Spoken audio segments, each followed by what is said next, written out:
ഞങ്ങൾ 6-ാം തീയതി കാഷ്വാലിറ്റിയിൽ വന്നായിരുന്നു. അപ്പം ഞാൻ വോമിറ്റ് തളർന്ന് കിടക്കുന്ന സമയത്തിന് ഏട്ടൻ ബ്ലഡായിട്ട് ലാബിൽ കൊടുക്കാൻ പോയി.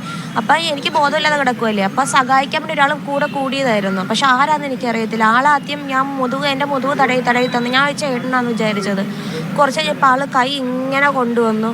അപ്പോഴെനിക്ക് എണീക്കാൻ പറ്റുന്നില്ല. കുറച്ച് കഴിഞ്ഞപ്പോഴത്തേക്ക് ആള് ഈ പാൻറ്റിൻ്റെ ഇടയിൽ കൂടെ കൈ ഇട്ടിങ്ങനെ പിടിച്ചു. അപ്പം ഞാൻ എണീറ്റ് ഈ മാസം 6-ാം തീയതി കോഴിക്കോട് മെഡിക്കൽ കോളേജിലെ അത്യാഹിത വിഭാഗത്തിൽ ചികിത്സക്കെത്തിയ യുവതിക്കെതിരെയാണ് ലൈംഗികാതിക്രമം ഉണ്ടായത്. ഈ കാഷ്വാലിറ്റി കെട്ടിടത്തിനുള്ളിൽ വെച്ച് ഇവർ വീൽ ചെയറിലായിരുന്നു. ഈ സമയത്ത് ഇവരുടെ ഒപ്പം ഉണ്ടായിരുന്ന ആൾ പുറത്തേക്ക് പോയി, അതായത് ഈ രക്തം ടെസ്റ്റ് ചെയ്യുന്നതിന് വേണ്ടി പുറത്തേക്ക് പോയി. ഈ സമയത്താണ് ഇവരെ സഹായിക്കാൻ എന്ന വ്യാജേന ഒരാൾ ഇവരുടെ അടുത്തേക്ക് വരികയും പിന്നീട് ഇവർക്ക് മേൽ ഇവരുടെ സ്വകാര്യ ഭാഗങ്ങളിൽ സ്പർശിക്കുന്നതടക്കമുള്ള ലൈംഗികോപദ്രവം ഇവർക്ക് ഏൽപ്പിക്കുന്നത്. അതേ തുടർന്നാണ് പിന്നീട് പോലീസ് സ്റ്റേഷനിൽ പരാതി നൽകുന്നത്.